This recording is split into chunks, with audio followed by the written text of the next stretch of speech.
Hi and welcome to Topic Busters from onmaths. Today we're looking at the proportion formula. It's quite an interesting topic, very varied. Enjoy!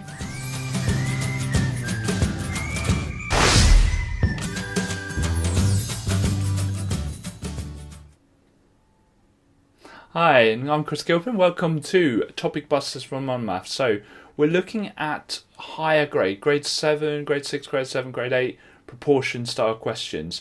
So these aren't the ones that are in words. These are normally given to you as a letter is directly proportional or inversely proportional to another letter. Now, when we start introducing the more difficult stuff later in the topic, we will see the benefits of using a slightly longer method than we will for the first few questions, where we write down the formula and then we use the formula to work out one way and then work out the other.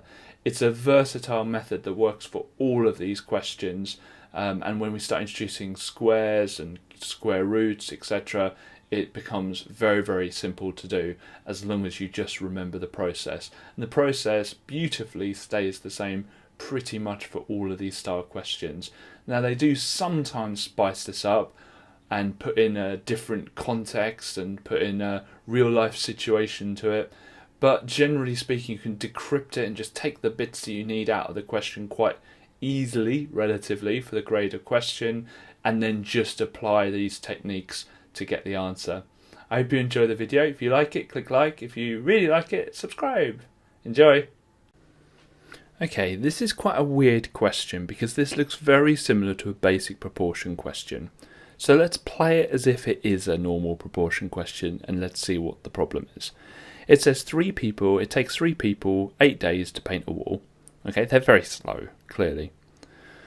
How long does it take 6 people? So if this was a normal proportion question, we would double the amount of days, 16.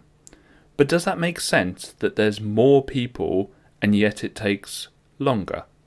No, it doesn't make any sense at all. You'd think the more people there are, the quicker it will be.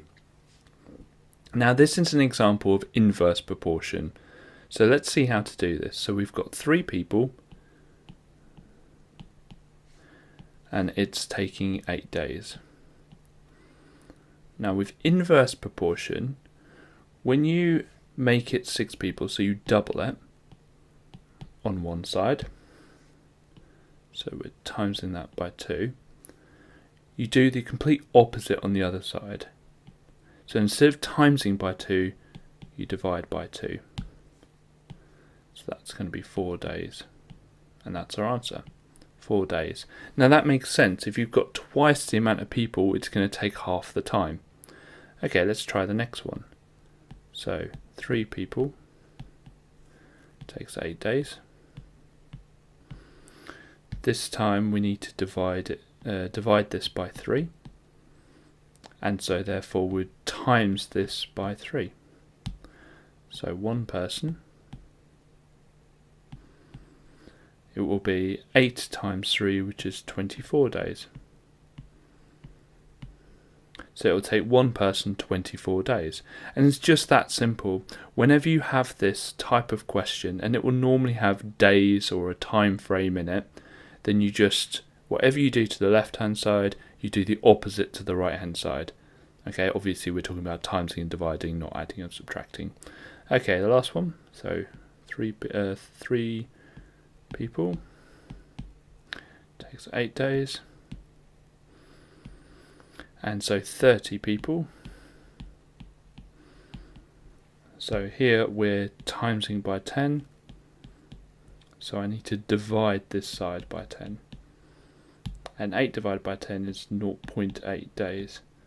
Now we could get that into hours, but I can't be bothered. And there's nothing in the question telling us we have to. Okay, have a go. Okay, so we've got 6 people. And it's taken them 4 days. And we want 12 people. So we're timesing that by 2. So we're going to divide that by 2. And so it takes half as long. Makes sense? Okay. Next one, 6 people, and it's taking 4 days. And we want 8 people. Okay, problem here is you can't go straight there. So like you'd do with a normal proportion question, we just find out one person first. Okay, exactly the same method. So 6 to 1 we divide by 6. So we're going to times this by 6. So that gives us 24 days. And then we need to times the left hand side by 8. Ooh. Times by 8, and so we need to divide this by 8. 24 divided by 8 is 3 days. Now this last question, they love making you write now on these papers, because maths isn't all about numbers. It mostly is, but there's words in it as well. It says, what assumption did you make?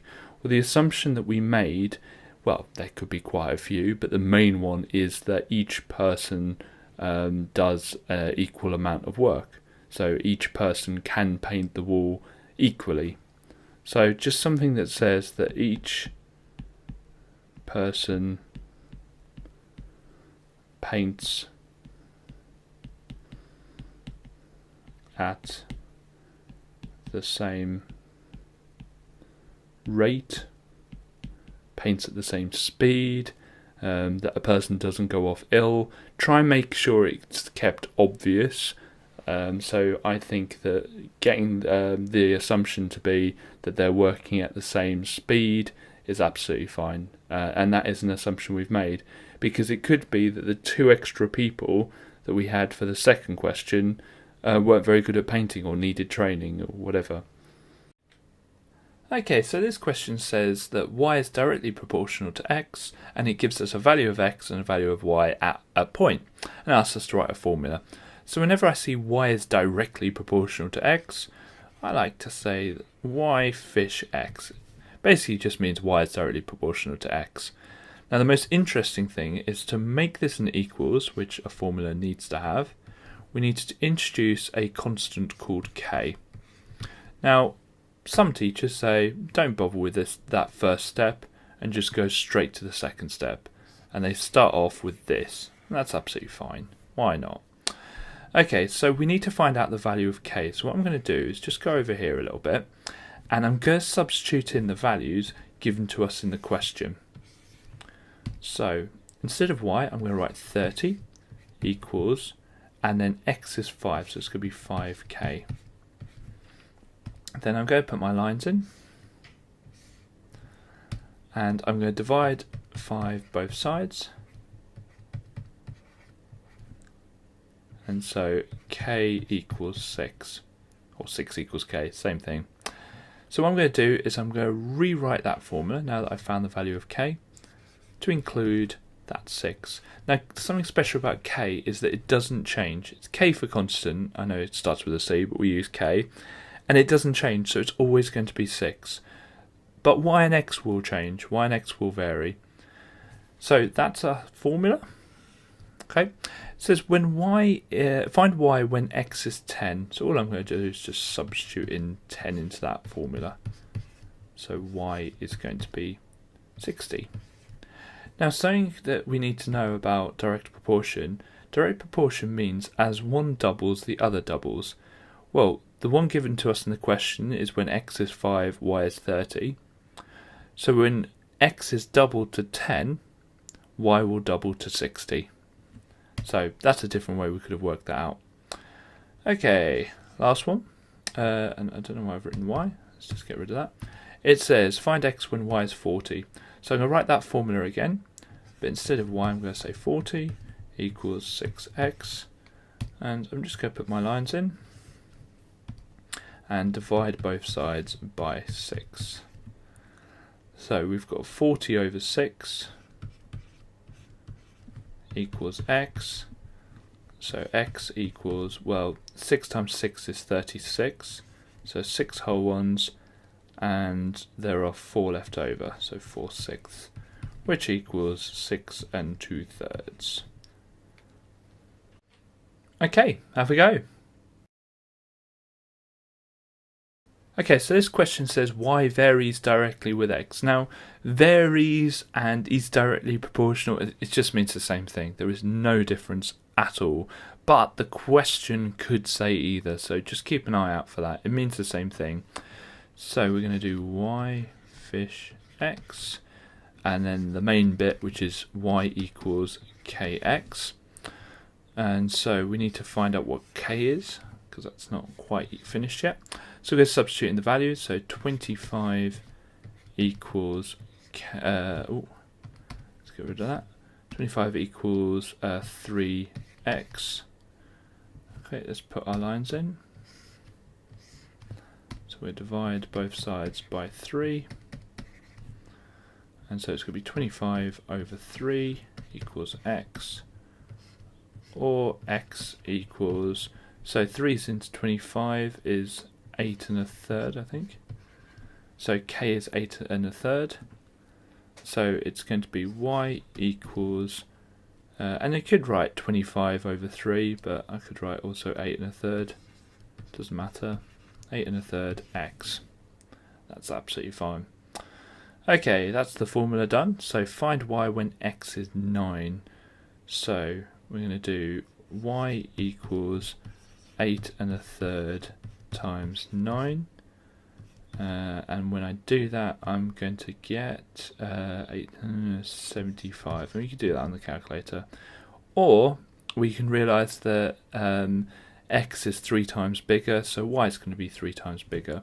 So we look at the original values, that's 3 times bigger, so that's going to be 3 times bigger. That's a bit of a quicker method, I would think. Right, we've got 60 equals 8 1/3 x. And let's put our lines in now. So we're going to divide both sides by 8 1/3. Now, I'm going to need a calculator for this because I don't have time to do it properly without a calculator. So 60 divided by 8.333 is 7.2 equals x. So x equals 7.2. And you can check that by doing 7.2 times 8 1/3, and I get the answer is 60. Perfect. Okay, so in this question there's only one thing that's changed. This time it says that y is inversely proportional to x. And there's really only one thing that changed in our working out. So when we write the formula, we're going to do y, fish, but inversely means 1 over. So y is inversely proportional to x means y fish 1 over x. And then when we times the right hand side by k, instead of getting kx, which we got on the last one, we're going to get y equals k over x. And that's the only change there. So that's our formula for it. Okay, so we're going to find out what k is. So y is 4 when x is 5. So we're going to put our lines in. And we're just going to times both sides by 5. And so we've got 20 equals k. So the formula is y equals 20 over x. And it's that simple. Now you might notice that you just times the 5 and the 4 together, and that's absolutely right. That would be the right answer for inversely proportional. But try not to get in the habit of that, because you'll see on the next set of questions that doesn't quite work for the grade 7 star questions for this. Okay, next question, find y when x is 10. So we're going to feed that into the formula. Y equals 20 over 10. Y equals 2. Now, you'll notice that what I've done here is I've doubled the x, but inversely proportional means if you double one of them, you halve the other one. So that's why y is half as much. Okay, we're going to do this last one, so we're going to feed it into the formula. So 60 equals 20 over x. It's a bit fiddly, this one. Now there's a couple of ways of doing this one. Either times both sides by x and then divide both sides by 60, or if you're ever in this situation, what you can do is just swap these two over. So when you've got a number equals a number over x, you can just swap the left-hand number with the x. Okay, it's basically timesing both sides by x and then dividing both sides by 60. So you get x equals 20 over 60, which equals, I think, 1/3, doesn't it? So knock off a 0 and then half top and bottom, so it'd be x equals 1/3. Now again, we can try and do it by finding out what's happened to y. So what have we multiplied y by? We've multiplied y by 15, and so we're going to divide x by 15. So 5 over 15 is 1/3. Okay, have a go. Okay, so to start off, y fish 1 over x, because it's inversely, and then y equals k over x, and that's the basic formula, but we need to find out what k is. So we're substituting the values in the question, so 5 equals k over 3, and let's put our lines in, times both sides by 3, and you get 15 equals k. So our formula is y equals 15 over x. Brilliant. Right, next one, we're going to substitute in 9, so y equals 15 over 9, which would equal 1 and 6/9, which would equal 1 and 2/3. Okay, so, and with this one we could have done it by the fact that we've times x, the original x here, by 3, so we're going to divide that by 3. So 5 over 3 is 1 and 2/3, so it works the same way. And with this last one, 45 equals 15 over x. And again, this is the one we've just got to swap them over. Oh. So we've got to swap these two over. So x equals 15 over 45. So x equals, by the looks of it, 1/3. So we've times y by 9, so we're dividing x by 9. 3 over 9 is 1/3, so it works both ways. Now in the exam they might not be so nice with the questions, so that you can't work it out in that way, and you've got to work it out in the way I've shown.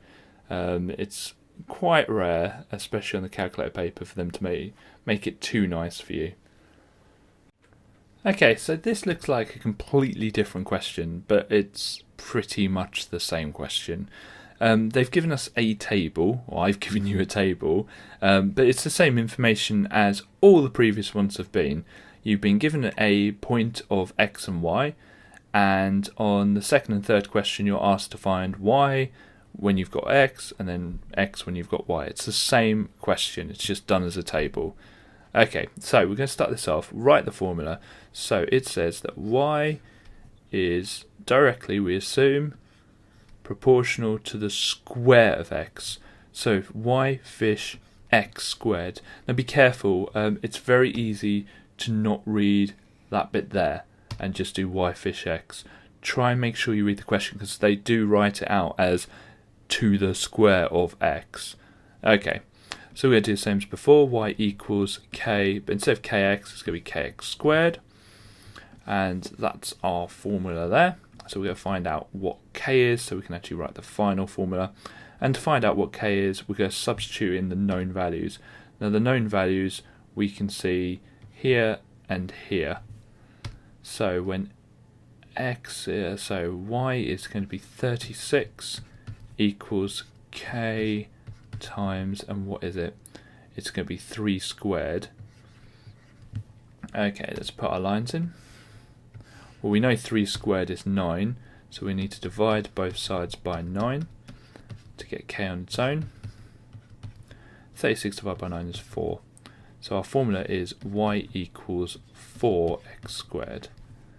Okay, so the second question says find a. So we asked what is y when x is 2. That's essentially the question. So we're going to substitute in x as 2.